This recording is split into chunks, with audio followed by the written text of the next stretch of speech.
Good Morning Business. French Tech. Et la French Tech, évidemment, elle fait de l'IA aujourd'hui particulièrement, parce qu'on est en matinée spéciale avec ce week-end incroyable qui s'est passé autour d'OpenAI et de son fondateur Sam Altman. On est avec Louisa Hassen, présidente de Malou. Bonjour. Bonjour. Vous venez de lever 10 millions d'euros. Vous boostez les ventes des restaurants en les faisant émerger sur Internet, en gérant toute leur communication. Ils n'ont plus qu'à cuisiner. Bien, si possible. Ouais, c'est ça. Votre boulot, c'est de les convaincre que l'image, c'est important ? Alors, on n'a plus besoin aujourd'hui de les convaincre que l'image, c'est important. Ça a changé. En revanche, notre boulot, c'est de les aider à maîtriser tous les tricks et toutes les astuces des algorithmes pour faire en sorte que leur image soit au top en ligne. Alors, vous avez déjà un portefeuille de clients assez impressionnant, Cogent, Côté Sushi, le groupe Bertrand. Vous levez 10 millions, c'est pas rien non plus, surtout dans le contexte actuel. C'est quoi parce qu'il y a pas mal de boîtes qui font ça, on a reçu, qui permettent aux restaurants de se mettre en ligne, de gérer les avis, etc. Qu'est-ce qui fait que vous avez apparemment réussi un petit peu à creuser l'écart ? Notre secret sauce, si je puis dire. Secret sauce, ouais. C'est quand on est dans le monde du restaurant et de la tech. Voilà, c'est que avant de lancer Malou, notre logiciel, on avait lancé une agence de marketing digital pour les restaurants. D'accord. Donc tout ce qu'on développe dans Malou, on l'a fait par le passé manuellement pour vraiment déterminer une expertise. Et l'autre chose qui nous différencie de pas mal d'autres acteurs, c'est qu'on est spécialisé, on est hyper verticalisé, on ne prend que des restaurants et ça nous permet de faire le meilleur produit. Est-ce qu'on peut être un mauvais restaurant avec une bonne com digitale et s'en sortir quand même ? En général, on ne tient pas très longtemps comme ça, puisque, et ça, on insiste vraiment avec à nos restaurateurs à ce sujet, le marketing digital, ça ne va jamais remplacer les fondamentaux d'un restaurant, à savoir servir une bonne cuisine, avec un bon rapport qualité-prix et avec le sourire. Et en revanche, quand on fait tout ça et que personne ne le sait, l'équation, elle ne fonctionne pas non plus. Et nous, on est là pour faire en sorte que... Et sur votre site, justement, alors, votre promesse, elle est forte. Vous recevez 10 fois plus d'avis positifs, améliorez vos notes sur les plateformes. Ouais. Mais ça, c'est comme disait Laure, il n'y a pas de... Ouais, c'est ça, il n'y a pas de recette miracle pour le coup. Si le restaurant n'est pas bon, il n'est pas bon. Vous n'allez pas multiplier ces avis positifs. Complètement. Nous, ce qu'on fait, c'est qu'on va inciter dans le restaurant, on va aider apprendre au restaurant à solliciter de l'avis de ses clients qui sont vraiment en train de passer un moment chez lui.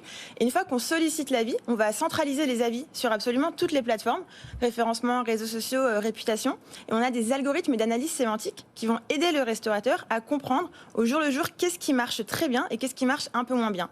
Et ça marche à l'échelle d'un resto et à l'échelle d'un groupe. C'est-à-dire qu'aujourd'hui, grâce à notre solution, un groupe de restaurants qui a 50 établissements, en un clin d'œil, il peut se rendre compte que le resto numéro 12, il a un problème sur la salade de carottes tous les mardis soirs. Et donc, en fait, il va mettre la vinaigrette à un autre moment ou des choses comme ça. Donc, on remonte très pointu. Et on a commencé au début par une solution de marketing digital pour faire de l'acquisition client. Et là, on a rajouté les briques fonctionnelles pour faire de la satisfaction client. Alors, vous avez évidemment, vous mettez de l'IA, comme toutes les boîtes qu'on reçoit. Alors là, on vous challenge un peu. Ça veut dire quoi, mettre de l'IA dans votre solution ? Qu'est-ce qu'elle va faire en plus ? Et sur quelle plateforme vous avez travaillé ? En gros, l'IA, nous, il y a deux choses. Il y a la génération de texte, donc pour générer des posts adaptés au référencement, pour générer des posts sur les réseaux sociaux, ou pour générer des réponses automatiquement aux avis clients. Automatiquement, en général, on recommande, quand c'est un avis négatif avec du texte, d'avoir une validation humaine pour être sûr qu'on est vraiment en train de répondre en plein dans le mille. Et on utilise aussi l'IA pour analyser sémantiquement ce qui se passe en termes d'expérience client dans l'établissement ou dans le groupe d'établissements pour pouvoir corriger. Sémantiquement, c'est très fort. Ça veut dire que les mots utilisés par les clients vont être décryptés par l'IA. Exactement. On a pour la restauration, et c'est une de nos spécialités, comme on fait que de la restauration, on a 6 catégories d'analyse sémantique qui sont, pas toutes les citer, mais il y a le service, le temps d'attente, la cuisine, le rapport qualité-prix, des choses comme ça.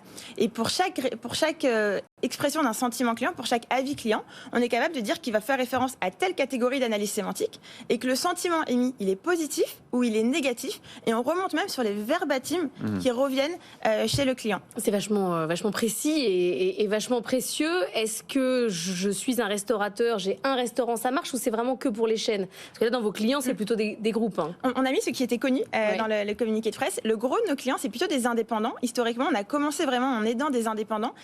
Et là, depuis quelques mois, on est capable d'accompagner des groupes aussi parce que la solution est assez avancée pour répondre aux services des grosses équipes marketing des groupes de la restauration. Et c'est déjà présent dans 12 pays, je crois. Hein. Oui, exactement. Et les États-Unis, c'est le prochain objectif? C'est le gros prochain objectif. J'y passe un tiers de mon temps en ce moment. On a une très belle traction. On se concentre sur la ville de New York, qu'on peut plus facilement gérer depuis Paris avec les 6 heures de décalage. On a déjà signé de belles références et on accélère dessus parce qu'il y a un gros marché à les conquérir. Ça coûte combien? Est-ce que c'est plus cher par rapport à, je sais pas, un community manager qui bidouillerait un peu de SEO de son côté? Parce que ça pourrait être ça, en fait, le métier que vous remplacez avec votre outil. Là, c'est plus cher ou c'est moins cher? En fait, on ne remplace pas le community manager. Souvent, on lui donne des billes pour aller plus vite et pour faire plus en moins de temps. Donc, on le rend plus performant. Et ça coûte entre 119 et 499 euros par mois, selon toutes les briques qu'on veut utiliser. C'est pas cher, c'est moins cher qu'un SEO. Hein. C'est moins cher qu'un SEO. Merci beaucoup, Louisa Hassen.